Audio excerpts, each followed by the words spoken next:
আবু বকর সুস্থ হয়ে গেল।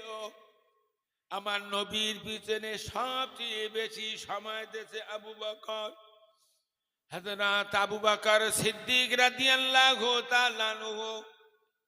আমার ভাইজানেরা, রাসূলুল্লাহর কাছে বেশি সময় ব্যয় করেছেন।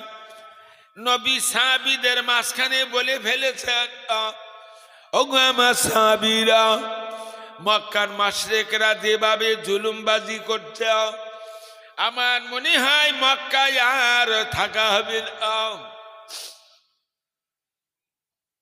এতটুকু কথা বলেছেন নবী। সব সাহাবীরা শুনেছেন, আবু বকর শুনেছেন। 6 মাস পার হয়ে গেল। রাসূল পাক সাল্লাল্লাহু আলাইহি ওয়াসাল্লাম হুজুর আমার বাড়িতে ঘুমিয়ে আছেন গভীর রাত। হযরত আলী রাদিয়াল্লাহু তাআলা আনহু আল্লাহর নবী দরবারে দিয়ে বলছেন, ইয়া রাসূলুল্লাহ, ইয়া হাবিবাল্লাহ, আবু জেহেলের বাড়ি মিটিং হয়, আজকে আপনার বাড়ির চতুর্ধারে ঘেরাওয়া করবে, যেই না আপনি বাইরে বার হবেন আপনাকে টুকরা টুকরা করে দেবে। আমার মনে হয় এই রাতেই আপনি বেরিয়ে পড়ুন। তা আবু বকর কি করবেন, উঠে বসেছেন। যেই বসেছেন জিবরাইল আলাইহিস সালাম এসে হাজির। ইয়া রাসূলুল্লাহ, আল্লাহর হুকুম হয়ে গেছে আপনাকে মদিনায় হিজরত করতে হবে। তো রাসূলুল্লাহ তার প্রিয় সাথী আবু বকরের বাড়ি গেছে, আবু বকরের সঙ্গে কন্যা যাবে। পাঁচিলি দরজার কাছে দিয়ে আমার নবী ডাক দিয়েছেন, আবু বকর। এক ডাকে জবাব এসেছে, লাব্বাইক ইয়া রাসূলুল্লাহ। দরজা খুলে দেখে আবু বকর সেজে গুজে বসে আছে। নবী বললেন, আবু বকর, কে বলে গেল এখন হিজরত করব? আবু বকর বলে, ইয়া রাসূলুল্লাহ, কেউ বলে না এখান থেকে 6 মাস আগে আপনি বলেছিলেন মনে হয় মক্কার জমিনে থাকা হবে না। ইয়া রাসূলুল্লাহ, আমি আপনার কথা এত বিশ্বাসী, যেদিন আপনি এই কথা বলেছেন আমি বুঝে নিয়েছি আপনি মক্কায় থাকবেন। সেই দিন থেকে 6 মাস হয়ে গেল, সারাদিন আপনার দরবারে পড়ে থাকি, সন্ধ্যার পরে বাড়ি এসে বিবির সঙ্গে গল্প করে খানা খাই, হুজুর পোটলা পুটলি বেঁধে নিয়ে রেডি হয়ে দাঁড়িয়ে আছে। 6 মাস আমি আরামের বিছানায় ঘুমাই না।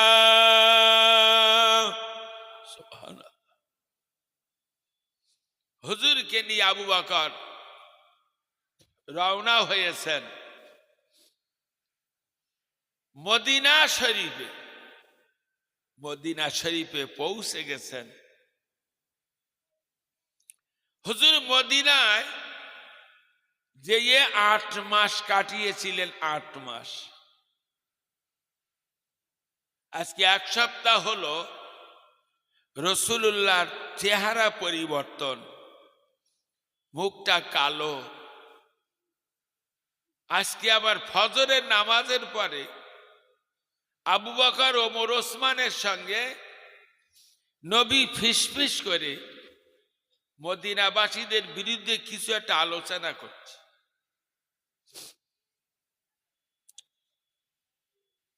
মদিনা সাহাবীদের নেতা ছিলেন, তার নাম হযরত সাদ বিন মুআয রাদিয়াল্লাহু তাআলা আনহু। সাদ বিন মুআয বলে, ইয়া রাসূলুল্লাহ, ইয়া হাবিবাল্লাহ, মদিনাবাসীরা কি ত্রুটি করেছে?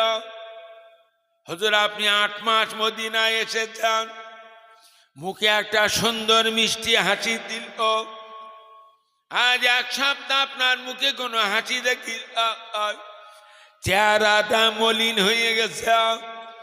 এখনই দেখলাম আপনি আবু বকর ওমর ওসমানের সঙ্গে আমাদের বিরুদ্ধে কি আলোচনা করছেন। নবী বললে, তোমাদের ব্যবহারে আমি খুশি, তোমাদের বিরুদ্ধে কোনো আলোচনা করি নাই বাবা। আমার কাছে মুহুর খবর আসছে, মক্কা থেকে হাজার হাজার কাফেরেরা এই মদিনায় আসছে আমাদের কজনের মাথা কাটার জন্য। তাই আমি আবু বকর, ওমর, ওসমানকে বলছিলাম, চলো আমরা মদিনার বাইরে যাই, আমাদের জন্য মদিনার নিরাহ মানুষগুলো কেন মার খাবে। তাই বলছি। সাত দিন মাস বনিয়া রাসূলুল্লাহ আর কখনো কথা বলবেন না।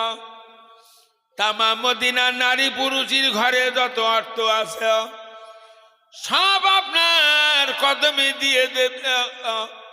ওগো নবী, এরা নবী দেবেন। তামাম মদিনার নারী পুরুষের দেহে যত রক্ত আছে সব রক্তগুলো এরা দেবে। হুজুর, এরা নবী দেবেন। তামাম মদিনার নারী পুরুষ এদের জীবনগুলো আপনার কদমের নিচে দিতে রাজি, এরা নবী দিতে রাজি না। সুবহানাল্লাহ বলেন। হুজুর বলছেন যদি তাই বলো তো ওরা তো জিহাদের জন্য আসছে, তাই মোকাবেলা করতে গেলেও তো কিছু লাগবে। যাও, যার সেই বাড়িতে যাও, অর্থ সম্পদ নিয়ে এসো, কিছু জিহাদের সরঞ্জাম কিনতে হবে ওই জিহাদের মোকাবেলায় নামতে গেলি। সমস্ত সাহাবীরা বাড়ি চলে গেছেন, যে যেমন পেরেছেন নিয়ে এসেছেন।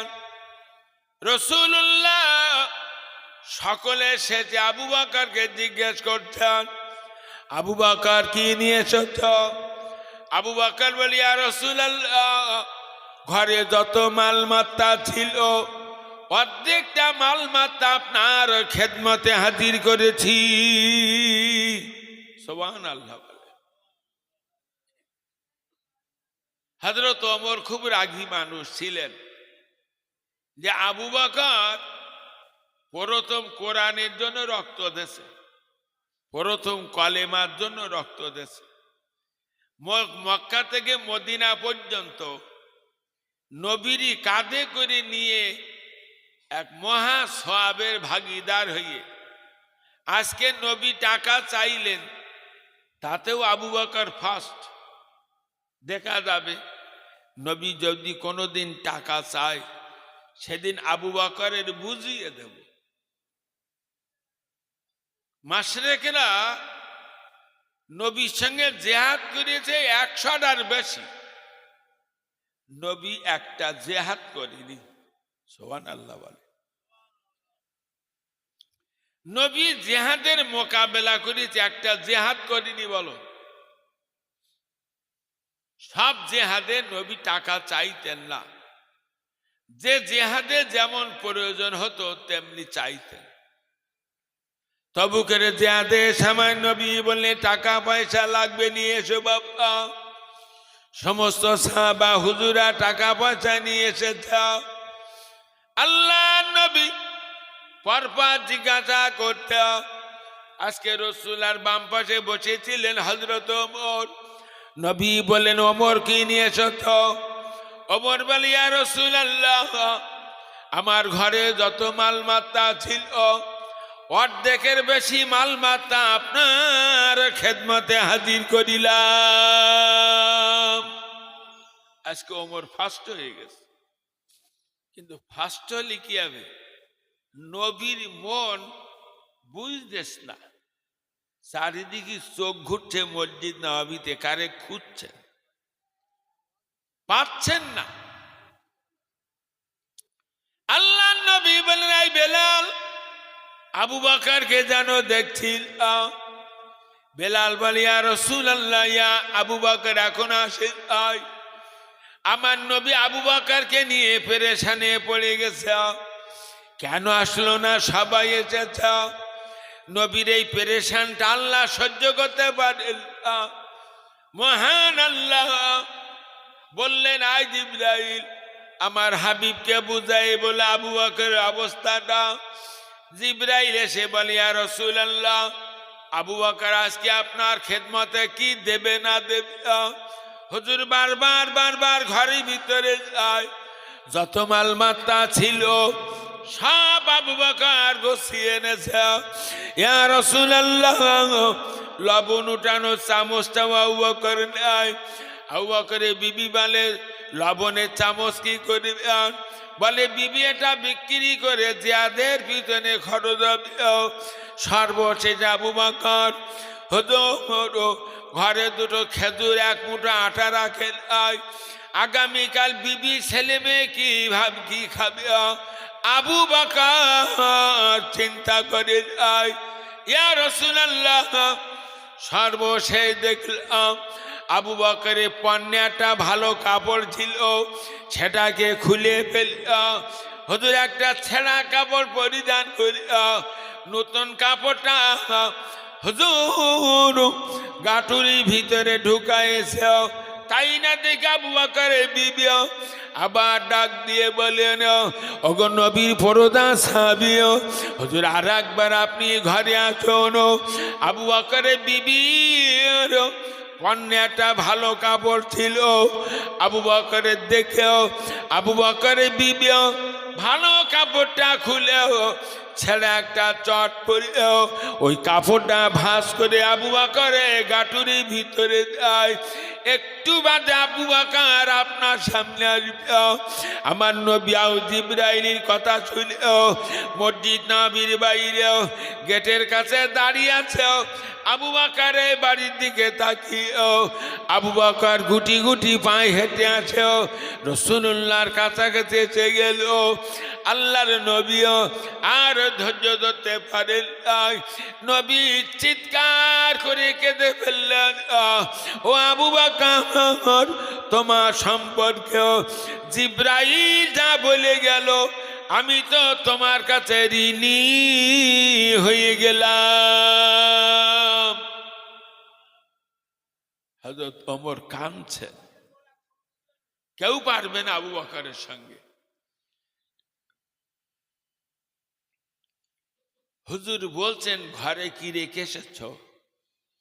বলছে ঘরে রেখে এসেছি আল্লাহকে আর রাসূলুল্লাহর দোয়াটাকে, আর সব আপনার খেদমতে হাজির করেছি।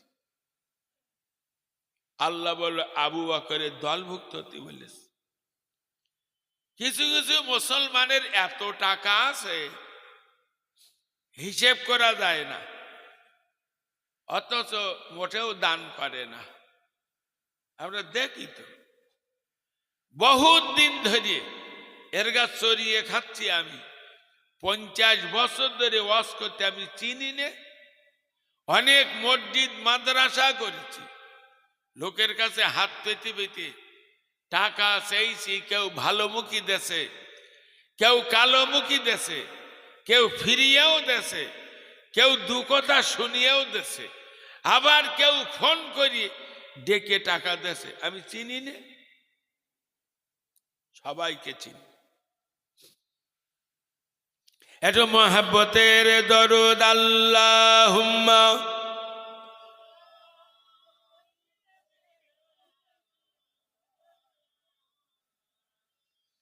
ওয়ালা আলি সাইয়্যিদিনা रसूलुल्लाह की मोहब्बत दिल में लेके आया हो, जो दौलत लुट नहीं सकती हो, ओह दौलत लेके आया हो। निगाहों में नदामत लेके आया हो, रसूलुल्लाह की मोहब्बत दिल में लेके आया हो। अल्लाहुम्मा सल्ले अला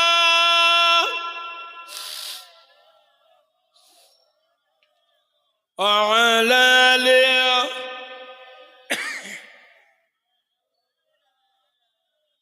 मेरी दुनिया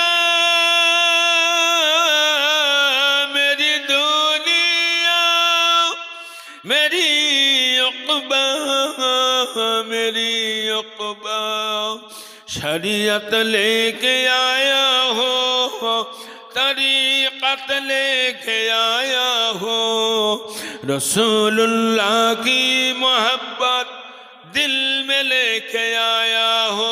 अल्लाहुम्मा सल्ले अला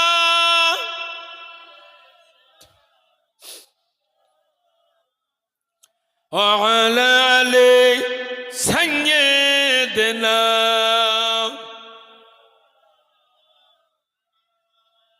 তাহলে আল্লাহ বুঝালেন তোমরা আবু বকরের দলভুক্ত হও। আবু বকর সিদ্দিক রাদিয়াল্লাহু তাআলা আনহু রাসূলুল্লাহকে জীবনের চেয়ে ভালোবাসতেন, আর আমার রাসূলুল্লাহ আবু বকরকে খুব মহব্বত করতেন। নবীর ইন্তেকালের 14 দিন আগে রাসূলুল্লাহ অসুস্থ, খুব মাথা যন্ত্রণা হচ্ছে। এত মাথা যন্ত্রণা হচ্ছে যে নবী মাঝে মাঝে বেহুশ হয়ে যাচ্ছেন, এত কঠিন অবস্থা। কিন্তু আবু বকর এই 14 দিন রাসূলুল্লাহর পাশেই বসেছিলেন। আমার আল্লাহ আবু বকরের সামনে ফেলে নবীর ইন্তেকাল করাবেন না। হয়তো আবু বকর জ্ঞান হারিয়ে ফেলতে পারে। ঠিক নবীর ইন্তেকালের মুহূর্তে আল্লাহ আবু বকরের মনটা ব্যস্ত করে দিয়েছে। হযরত আবু বকর আম্মা জান আয়েশা সিদ্দিকা রাদিয়াল্লাহু তাআলা আনহাকে বললেন, ও মা আয়েশা, আমার নবীর পাশ থেকে দূরে যাবে না, আমি একটু বাড়ি থেকে ঘুরে আসি। যেই না আবু বকর বাড়ি চলে গেছে, আল্লাহ বলে, আজরাইল শীঘ্রই আমার নবীর দান কবজ করো, আমার নবীর ইন্তেকাল হয়ে গেছে। খবরটা আবু বকরের বাড়ি পৌঁছে দেওয়া হলো। আবু বকর ছুটে ছুটে ছুটে ছুটে আম্মা জান আয়েশা সিদ্দিকার ঘরে যাও।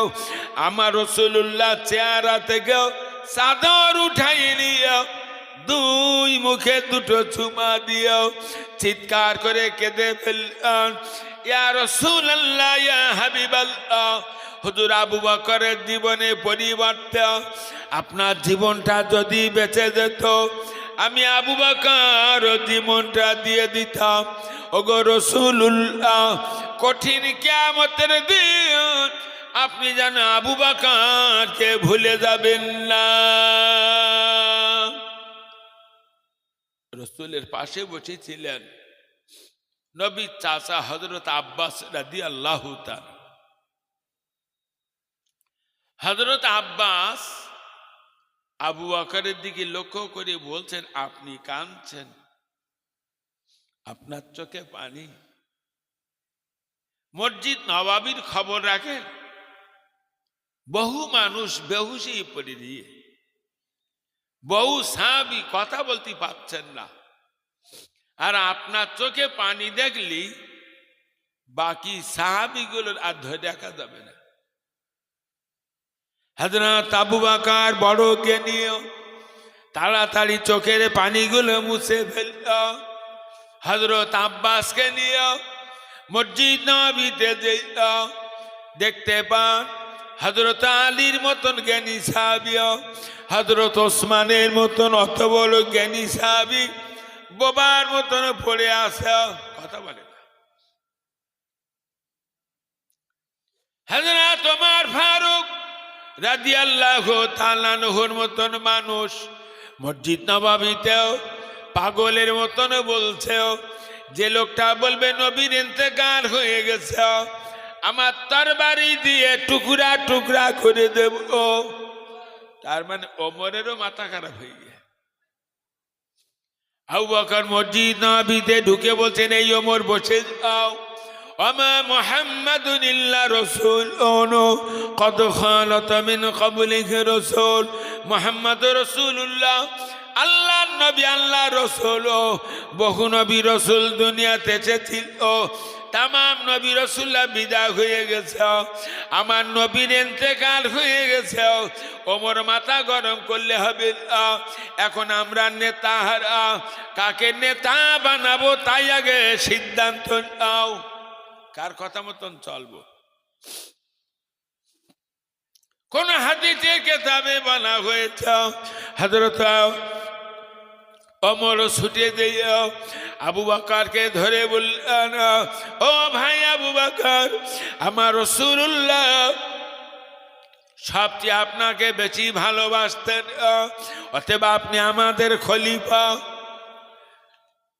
কেউ বলেছে হযরত আলী রাদিয়াল্লাহু তাআলা আনহু আবু বকরের হাত ধরে বলে, ভাই আবু বকর, আপনি নবীর বাল্য বন্ধু, আপনি আমার নবীর যৌবনের বন্ধু, আপনি আমার নবীর হিজরতের বন্ধু, আপনি আমার নবীর জিহাদের বন্ধু, আপনি আমার নবীর সুখের বন্ধু, দুঃখের বন্ধু, আপনি আমাদের খলিফা। কোন হাদিসে লেখক বলেছেন হযরত আমির হামজা, হযরত আব্বাস রাদিয়াল্লাহু তাআলা নবীর চাচা আবু বকরকে ধরে বলে, ভাই আবু বকর, আপনি জানেন না আল্লাহ নবীর ইন্তেকালের আগেও রাসূলুল্লাহ আমাদের নেতা ঠিক করে গেছেন। আল্লাহ নবী 14 দিন অসুস্থ ছিলেন। এই 14 দিন অসুস্থতার ভিতরেও আমার নবী কোন কোন ওয়াক্তের নামাজের ইমামতি করতে পারেন নাই।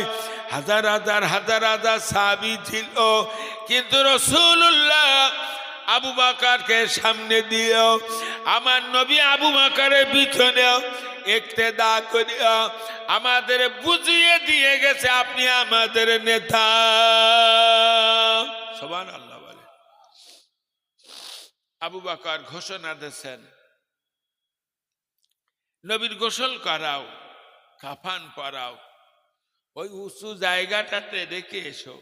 সর্বপ্রথম আমার নবীর উপরে আল্লাহ খাস রহমত নাজিল করবেন, তারপরে তামাম ফেরেশতারা নবীর জানাজা পড়বে, তামাম নবীরা রুহানি হালাতে নবীর জানাজা পড়বে, তারপরে তোমরা দলে দলে জানাজা পড়বে। নবী যে জায়গায় শুয়ে ইন্তেকাল করেছেন সেই জায়গায় কবর বানাতে হবে। আম্মা জান আয়েশা সিদ্দিকা রাদিয়াল্লাহু তাআলা আনহার ঘরের ভিতরে কবর বানানো হলো নবীর কবর দেওয়ার জন্য।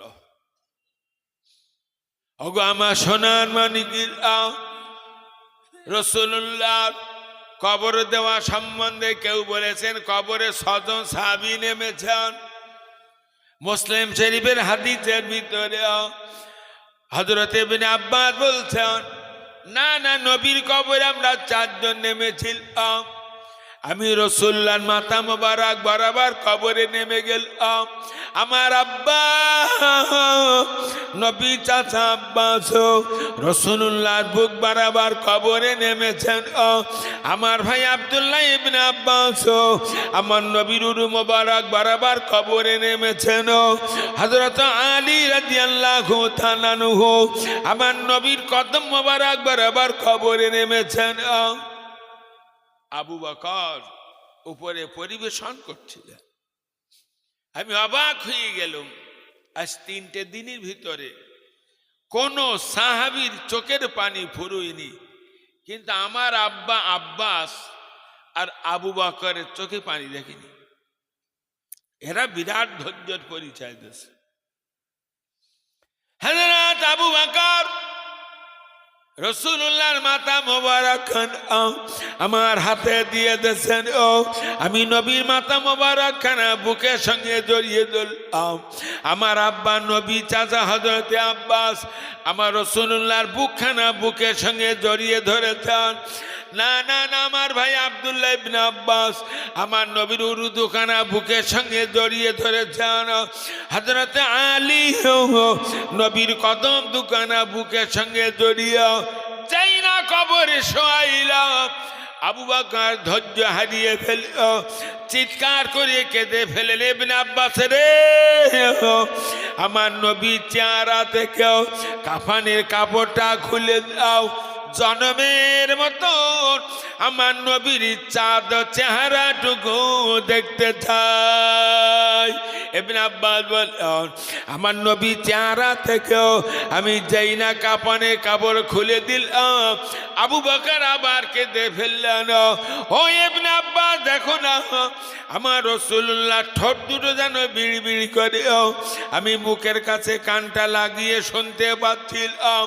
আল্লাহর নবী কবরে শোয়ানোর পথেও তার জবান খুলে গেল, আল্লাহ আমার উম্মতের উপায় কি হবে? সেই নবীর জন্য আমরা কাঁদিও নি, কিছু বলিও নি। নবী কবরে শুয়ে ১৫০০ বছর ধরে কাঁদছেন। কিয়ামতের দিন নবী আমাদের জন্যই কেঁদে পাগল হবেন। সেই নবীর জন্য এই মুসলমান পাগল হয় না। তো নবীর দাফান কাফান শেষ হয়ে গেল। পরের দিন আবু বকর একটা কাপড়ের মোট মাথায় করে নিয়ে বাজারের দিকে যাচ্ছেন। তো ওমর ফারুকের সঙ্গে সাক্ষাৎ। কোথায় যাচ্ছেন? বলে এই বড় দোকান থেকে কাপড় নিছি, বাজারে খুচরো বিক্রি করার উদ্দেশ্যে। বলতে ওমর সংসারটাও তো চালাতে হবে। তোমর বলছেন আপনি এই কাজ করলে হয়, কাপড় ফিরিয়ে দেন। সংসার চালানোর জন্য প্রতি সপ্তাহে আপনাকে একটা ভাতা দেওয়া হবে, সরকারি ভাতা। আবু বকর যে দোকান থেকে কাপড় নিয়েছিলেন সেই দোকানে কাপড় ফিরিয়ে দিয়েছে। মন্ত্রী গঠন করলেন। ও আমার ভাইয়ানের, আবু বকরের সাপ্তাহিক যা ভাতা দেওয়া হয় তাতে প্রতিদিন হাড়ি উনানে ওঠেন, প্রতিদিন উনুন জ্বলেন। ও ছেলেরা মেয়েরা, মাঝে মাঝে 15 দিন পর্যন্ত আবু বকরের হাড়ি উনানে উঠত।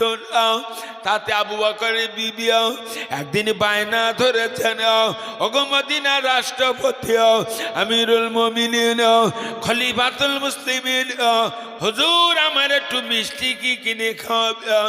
আবু বকর বললেন, বিবি পয়সা নাই তো মিষ্টি কেমনে খাওয়াবো? বলে সাপ্তাহিক যে ভাতা নেন ওর থেকে যদি কষ্ট করে কিছুটা পয়সা বাঁচাতে পারি কিনে খাওয়াবেন। বলে বিবি তুমি চেষ্টা করো, আমিও চেষ্টা করব, কয়েকদিন হাড়ি উনানে না উঠাইও। আবু বকরের বিবিও বড় কষ্ট করে কটা পয়সা জোগাড় করিও আবু বকরের হাতে দিয়ে বললেন, হুজুর আমার জন্য একটু মিষ্টি কিনে নিয়ে আসবেন। আচ্ছা, নেতার কাছে পয়সা আছে বলে মনে হয়? পয়সার দপরে সব জেল খেটছে না, কিছু জানেন না নাকি?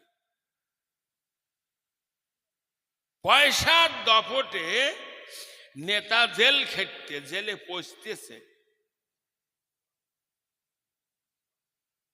এত টাকা চুরি করেছে, দেশ শোষণ করেছে, বড় বড় নেতা সব জেলে। আবু বকর মদিনার রাষ্ট্রপতি, তার বিবির একটু মিষ্টি কিনে খাওয়াবে পয়সা, বড় কষ্ট করে কটা পয়সা জোগাড় করে হাতে দিয়েছে। আবু বকর পয়সাটা নিয়ে বললেন, ওগো বিবি এখনো বাইতুল ফান্ডে বড় অভাব, পয়সাগুলো বাইতুল ফান্ডে দিয়ে দাও। আল্লাহ পাকে যদি রকম হয় কিয়ামতের দিন মিষ্টির চেয়ে মূল্যবান নিয়ামত তোমায় হাতে করে খাওয়াবো। জোরে সুবহানাল্লাহ। পয়সাগুলো নিয়ে মসজিদ নববীতে যেয়ে মন্ত্রী সাহাবীদের বলছেন, আমার এই ভাতা বেশি করে দিচ্ছ, আমার বিবি সংসার চালিয়ে এই পয়সাগুলো জমা করে আগামী সপ্তাহ থেকে পয়সা কম করে দেবে। সুবহানাল্লাহ বলবেন নাকি? এর নাম দেশদরদি নেতা, নাকি বলেন? হ্যাঁ, আমাদের দেশে মিটিং হয়, পার্টির মিটিং, তো সঞ্চালক যে সে বলছে, এবার যিনি আপনাদের কাছে আসছেন বক্তৃতা দিতে, ইনি হচ্ছেন দেশদরদি উন্নয়নের কান্ডারি অমুক সাহেব। দেশদরদি নেতা আছে, সে তো ছিল আবু বকর। আর কার বলা যাবে দেশদরদি নেতা? মুসলমানের বাচ্চার মাথা ঠান্ডা করে শুনুন, আল্লাহ বলেছেন তোমরা আমার ভয় করো আর তোমরা আবু বকরের দলভুক্ত হয়ে যাও। ও মুসলমান ভাইজানের, আজকে আবু বকরের দলে কয়জন? আবু বকর সিদ্দিক রাদিয়াল্লাহু তাআলা আনহু মসজিদ নববীতে ঢুকেছেন। আবু বকরের গোলাম, আবু বকরের সামনে একটা পেয়ালায় করে একটু খিচুড়ি রান্না দিয়েছে। কিছু না বলিয়ে খিচুড়িটা খেয়ে ফেলেছে। গোলাম বলে, হুজুর খিচুড়ি খেলেন, একটু জিজ্ঞেস করলেন না? বলে, কেন? আমি তো জানি তুমি কোনো খারাপ জিনিস আমার খাওয়াবে না। গোলাম বলে, হুজুর আমি যখন মাসে খালাতে ছিলাম, আমি তখন হাত ধরে গণকগিরি কাজ করতাম। গণক বোঝেন? মার্কেটে ঘুরে একটা শুট শার্ট পরে একটা ছোট ব্যাগ, হাত দেখাবেন, হাত, ছেলের হাত দেখাচ্ছে। ও, তিনটে বিপদ তো বড় বড় দেখছি।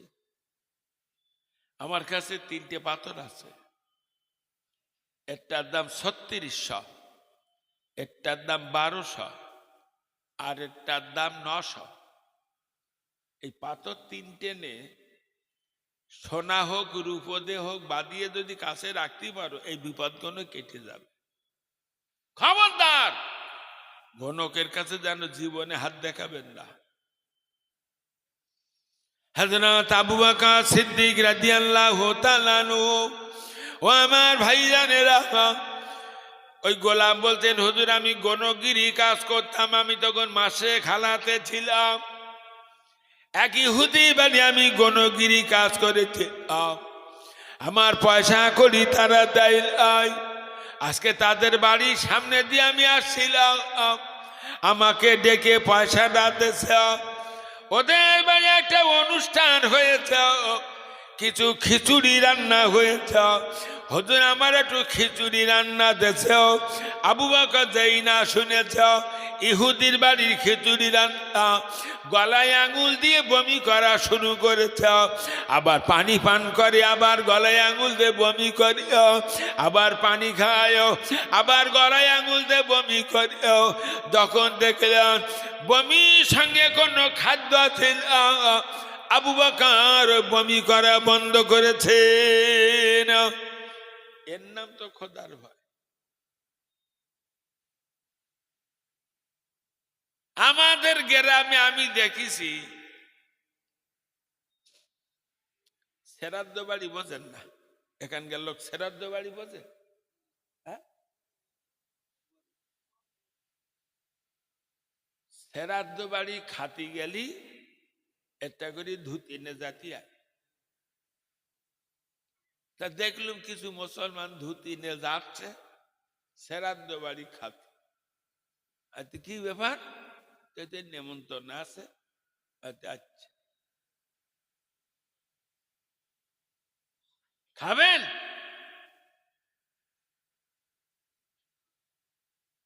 কেউ যদি আমাকে এখন দুটো সর বেচা টাকা দেয়, তাও নেব, এত পরিমাণ খোদার ভয় আমার ভেতরে। হারাম হালালের কোনো জাত বিচার নেই। আল্লাহ ভীরু লোকের অভাব সারা দেশে।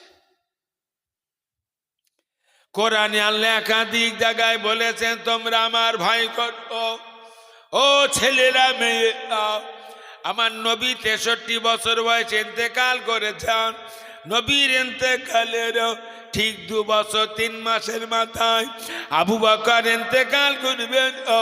আবু বকর 63 বছর বয়সে ইন্তেকাল করেছেন। আবু বকর ইন্তেকালের আগেও আম্মা জান আয়েশা সিদ্দিকা রাদিয়াল্লাহু তাআলা আনহাকে বললেন, ও মা, গনিমাতের মাল থেকে আমাকে সাপ্তাহিক ভাতা দিয়েছে, আমার খাবার নিয়েছিল না, তবুও সাহাবীদের চাপে পড়ে খেয়ে ফেলেছে। এর জন্য তুমি আমার একটা খেজুরির বাগান বাইতুল ফান্ডে দিয়ে দিও। সুবহানাল্লাহ বলবেন না? ও আমার সোনার মানিকেরা, আবু বকর সিদ্দিক হযরত আলী রাদিয়াল্লাহু তাআলা আনহুকে ডেকে বললেন, ও ভাই আলী রে, আমার ইন্তেকালের পরে আপনি আমার নিজে হাতে গোসলটা দেবেন, আপনি আমার কাফনে কাপড়টা পরাবেন, আমার জানাজা বাদে আপনি রাসূলুল্লাহর মাজারে যেয়ে জিজ্ঞাসা করে দেখবেন আমার নবীর হুকুমের এক চুল পরিমাণ খেলাপ কাজ আমি করি নাই।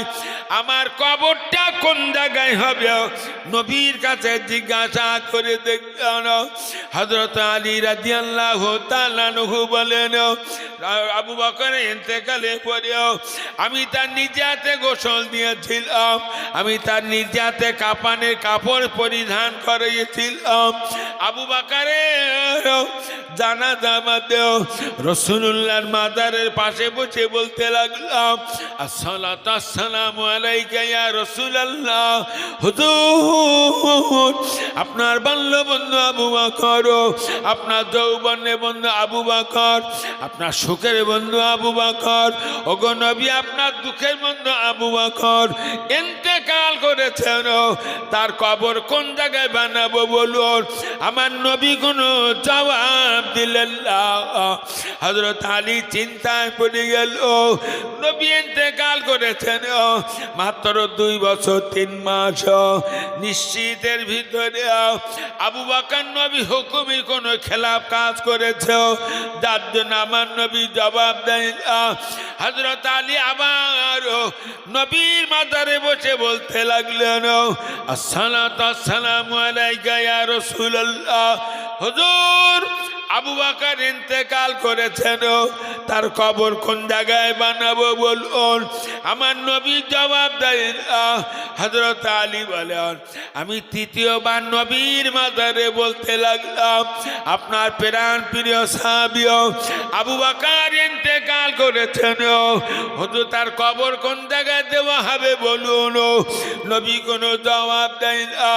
আমি কবর ছেড়ে চলে আসবো, এমন সময় দেখতে পাই কবরটা ঠক ঠক করে কেঁপে উঠে।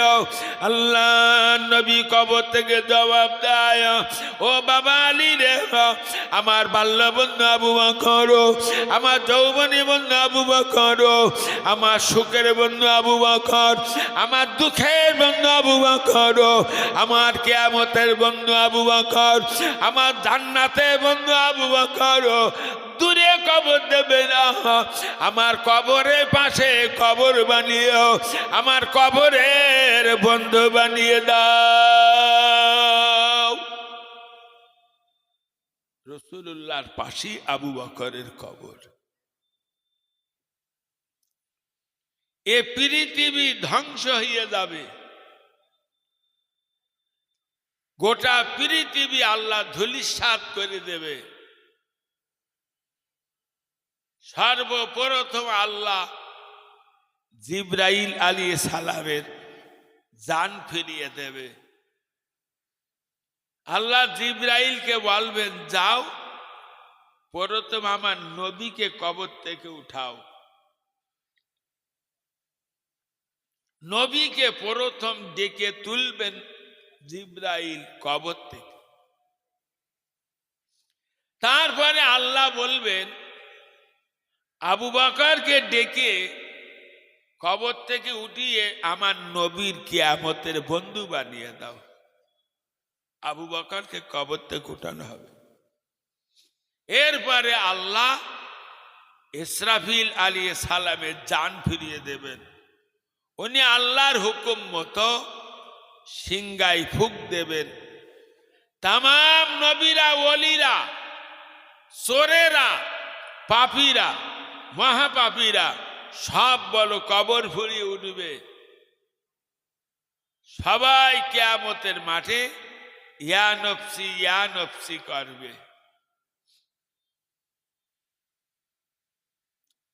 আল্লাহ পাক গরম মেজাজে বলবেন, আমতাজুল ইয়াউমা আইয়ুহাল মুজরিমুন, এই আমার পাপিষ্ঠ বান্দা বান্দিরা, নিষ্পাপীদের থেকে পৃথক হয়ে যা। দলবাজি করছেন তো, দল তো হবে দুটো কিয়ামতের মাঠে, একটা পাপীর দল আর একটা নিষ্পাপীর দল। এ জামানার প্রত্যেকটা মানুষ বোঝে, বেরেনে জিজ্ঞেস করেন আমি কোন দলের লোক।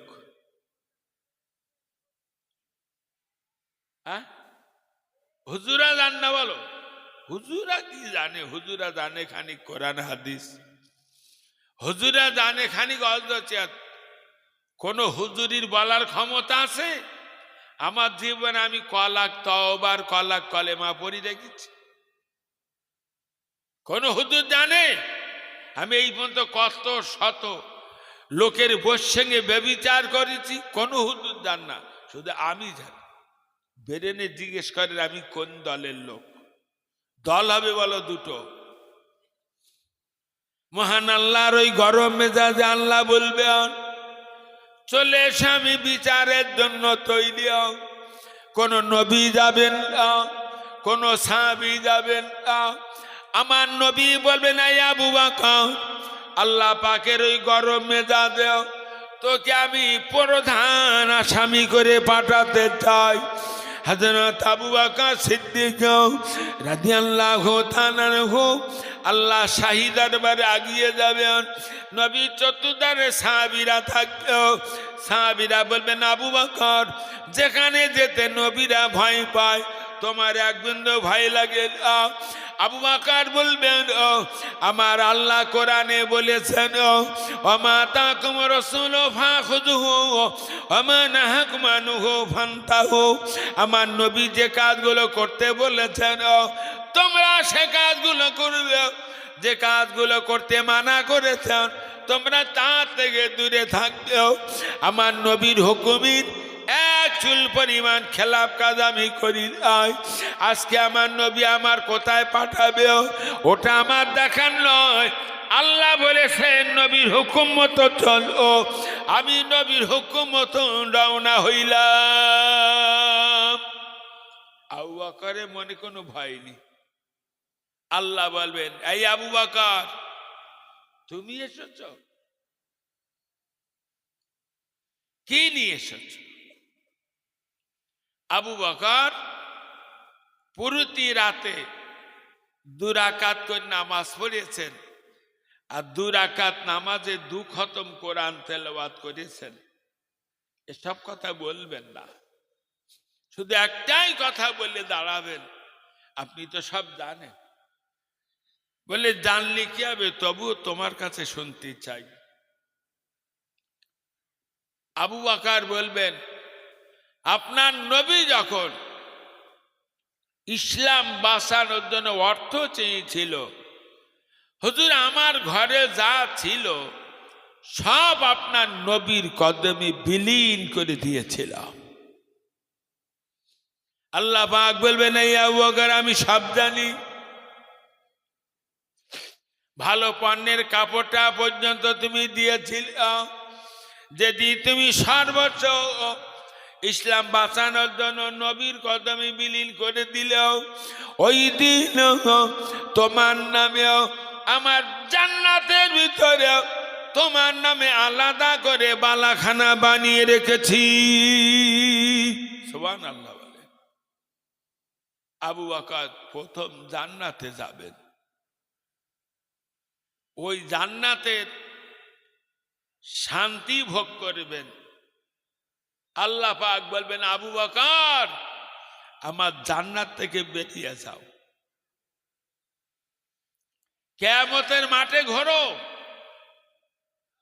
যারা তোমার অনুসরণ করে ইসলামের পিছনে অর্থ সময় ব্যয় করেছে, ওদের নামে নামেও আমি জান্নাতের ভিতরে ঘর বানিয়ে রেখেছি। এই আবু বকর তুমি ওদেরকে ধরে ধরে জান্নাতে নিয়ে যাও, কোনো বিচার হবে না। জোরে বলেন সুবহানাল্লাহ। এই মসজিদ আর এই মাদ্রাসা যারা করিয়েছেন, জমি দে অর্থ দে, এদের বলো নামে নামে জান্নাতের ভিতরে ঘর বানানো হয়েছে। যতই পাপ করুক, পাপের জন্য একটা আলাদা শাস্তি হবে, তবে ওর নামে যে ঘর, ওই ঘরটা ও শাস্তির পরে জাতি পারবে। মোহাব্বতের সঙ্গে একটু কালেমা জিকির লা ইলাহা ইল্লাল্লাহ।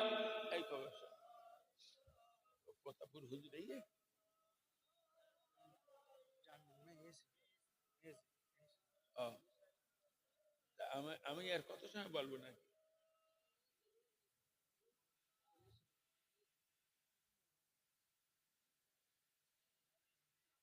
10 মিনিট বাকি দিয়ে আগরে বাজ।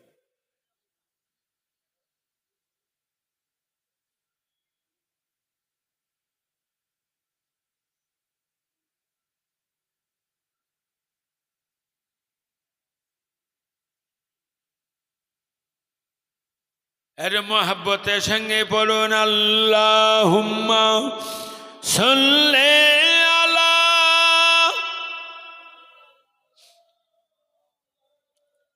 ওয়ালা আলি সাইয়্যিদিনা।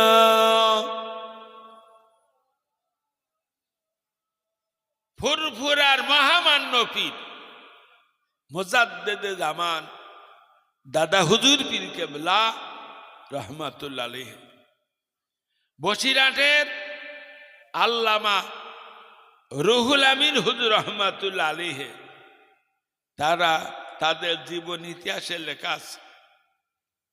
এখান থেকে 100 বছর আগে এই দেশের মাটিতে পায়ে হেঁটে, পালকি চেপে, গরুর গাড়ি চেপে, তখন তো এইসব ভ্যান, ইঞ্জিন ভ্যান এসব তো জন্মায়নি। ট্যাক্সি, মারুতি এসব গাড়ি জন্মগ্রহণ করেনি। তখন চলাচলের ব্যবস্থা ছিল গরুর গাড়ি আর মার্টিন কোম্পানির ট্রেন চলত। এই গরুর গাড়ি চেপে পায়ে হেঁটে 1100 মসজিদ করেছে বলো, জীবনীত লেখা আছে। আর 800 মাদ্রাসা তৈরি করে। তাহলে বোঝা গেল কিয়ামতের দিন রাসূলুল্লাহর প্রধান সাহাবী ফুরফুরার আবু বকর আল্লামা রুহুল আমিন এদের ধরে জান্নাতে না যাবে না। কি বলছে? আপনারা এই মসজিদ আর মাদ্রাসা তৈরি করেছেন, এর জন্য ফুরফুরার পীর আবু বকর আল্লামা রুহুল আমিন এদেরকেও আল্লাহ পাওয়ার দেবে। এরাও বলো আমাদের জন্য সুপারিশ করি করি জান্নাতে না যাবে। তবে খালেস অন্তরে এই মসজিদ আর মাদ্রাসার পিছনে সময় দেন, অর্থ ব্যয় করেন, বদলা আল্লাহ দেবে।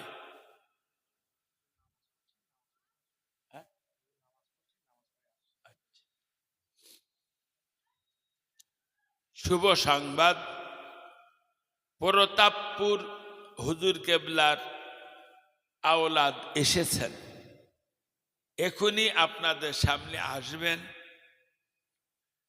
যারা এখনো ছড়িয়ে ছিটিয়ে আছেন, ভিতরে এসে বসেন, ভিতরে এসে বসেন। পীরজাদা হুজুর কেবলা এসে গেছেন, আপনাদের কাছে এখনই আসছেন। তাহলে আমরা আবু বকরের দলভুক্ত হওয়ার নিয়ত করি। ভবানীপুর মাদ্রাসা টাইটেল বুখারী শরীফ পর্যন্ত পড়ানো হচ্ছে। এবছর 30টা ছেলে বুখারী পাশ করে পাগড়ি নেবে। 20-21 মাঘ ভবানীপুর মাদ্রাসায় বাৎসরিক জলসা। 21 মাঘ 30টা ছেলের মাথায় পাগড়ি পরানো হবে। ওই পাগড়ির মজলিসে আপনাদের যাওয়ার জন্য দাওয়াত করছি, সবাই যাবে। এখান থেকে গাড়ি করে যাবেন, গাড়ি ভাড়া ইয়াকুব দেবে, আমার নাম ইয়াকুব, আর বিরিয়ানি খাদ্য দেবে। তাও যাবা না মধু? যাবেন মাদ্রাসায়। এবছর রমজান বাদে আমরা মাদ্রাসায় মুফতি বিভাগ খুলব নিয়ত করেছি। বড় 2জন মুফতির খোঁজ নিচ্ছি। মাদ্রাসায় এবার মুফতি বিভাগ খোলা হবে। আপনাদের কাছে বলবো, এই মাদ্রাসার সার্বিক সহযোগিতা করার জন্য মাদ্রাসার পিছনে অনেকটা অর্থ সময় ব্যয় করেছি। 2টো নিয়তে। একটা নিয়ত হলো, আল্লাহ যেন কিয়ামতের দিন কোন নেতা খেতার সঙ্গে হাসন নাচন না করে ফুরফুরার পীর আবু বকর আল্লামা রুহুল আমিনের সঙ্গে যেন হাসন নাচন করেন। 2 নম্বর নিয়ত, সমাজে কিছু উপযুক্ত ছেলে তৈরি করে কবরে যাওয়ার নিয়ত। আল্লাহর অফুরন্ত রহমত, আমাদের অনেক ছাত্র ভালো ভালো আলেম তৈরি হয়েছে। আমাদের ছাত্র বড় বড় কেতাব পড়াচ্ছে। আমাদেরই ছাত্র বিভিন্ন জায়গায় মসজিদে ইমামতি করছে। আপনাদেরকে বলবো, মাদ্রাসার জন্য দোয়া করবেন। 1 কুইন্টাল চাল, 1 কুইন্টাল গোশ, 1 বস্তা আলু রান্না করে দিলি একসাথে খেয়ে ফেলবে। বোঝা যাচ্ছে নাকি?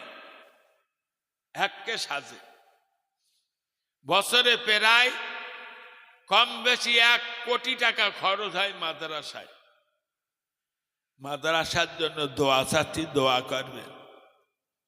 মাদ্রাসার জন্য বলে যাচ্ছি, ছেলে দেবেন, ছেলে।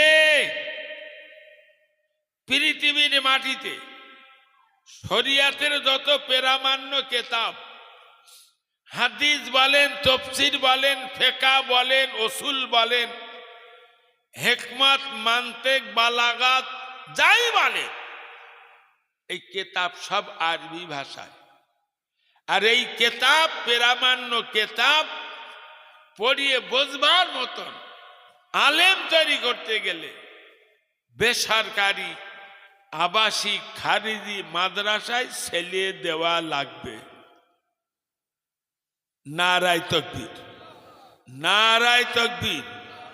পীরজাদা হুজুর কেবলা, পীরজাদা হুজুর কেবলা, নারায়ে তাকবীর।